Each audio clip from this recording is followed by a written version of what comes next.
Welcome back. Sun's going down around the region. Skies are largely clear and things are going to get cold pretty quickly for us after yesterday's cold front, and things have had time to simmer down after yesterday's active weather. We're expecting temperatures to get down into the 30s overnight. Nice to see the radar is quiet, keeping it cool through the evening. You got any plans? Make sure to have the extra layer ready. Not too cold, but we are going to get down towards freezing tonight. Low of 33 for us in Macon. Not a bad night for a campfire if that's something that interests you, family, friends. Very little wind overnight. That's a big reason there. And after the rain that came through yesterday, I wouldn't worry too much about a fire spreading, especially when one of the main ingredients of fire is heat, and there's not a whole lot of that. As we go through the overnight hour tonight, the cold spots get down to about freezing. Let's go ahead and move on. For tomorrow, partly sunny. Temperatures into the upper 50s and lower 60s. Not as much wind. It's going to be pretty calm. But we do have, we'll go from the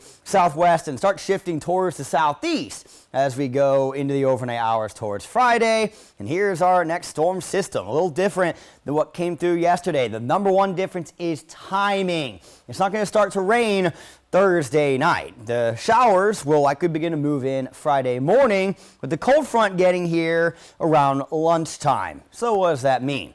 There'll be more heat when the storms fire up, which is not what you want to see. I like when the cold front comes in early. Then you have cooler temperatures that can help to mitigate storm potential. When you're sitting in the middle of the afternoon with that front coming through, the heat is there more than likely for those storms to get going. But hey, at least Saturday looks pretty good, right? Got a nice weekend on deck because we're going to deserve it after getting through a level 3 threat for severe weather on Friday. And I mean, not only is it that all of Middle Georgia is in this level 3 threat, but we as a region are basically in the middle of the threat zone, all right? We're not on the front side of it or the back side of it. We're right in the middle, meaning this is probably where the risks are going to be highest as it is going into this thing. So what are we looking at risk-wise? Well, we first got to get to Friday. We got to get through a cold night tonight, a partly sunny and calm day tomorrow, and then the clouds will ramp up by the time we get into Friday morning. I mean, we're still mostly clear by tomorrow night. But here we go. Sunrise Friday morning, start seeing some showers. These should just be showers. Seeing the stronger mess over here, and that's starting to come in as we get towards lunchtime. First observation, there is not a big fat line of thunderstorms along this cold front coming in. I'm seeing a bunch of little isolated storms. That might look good, but that's actually the opposite of what you want.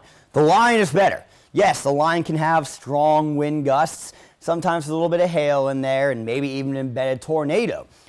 This is how you get your long tracking tornadoes. You get an independent storm that starts rotating with nothing competing with it, and you can get a tornado that's a mile wide that lasts on the ground for an hour to hour and a half. And even if the rotating thunderstorm doesn't spawn tornadoes, they can also generate large hail because they'll have stronger updrafts. So, not a good look as we get into Friday afternoon. Hopefully the sun doesn't come out. That would even add an extra layer of concern if we see the sun come out ahead of those storms. Be weather aware Friday. Middle Georgia will be right there with you. It will be a good weekend. Your extended forecast is coming up in 10 seconds. Your 41 NBC AccuWeather 7-day forecast is brought to you by Volume Chevrolet. Following the strong storms on Friday, a cool but pleasant weekend. Saturday, a little on the breezy side. Might even be a couple spots that don't even get into the 50s. But then we get early next week, overnight Monday into Tuesday. Those rain odds seem to be dropping. The American model has backed off of it entirely. Euro is still holding on, but then you look at next Wednesday.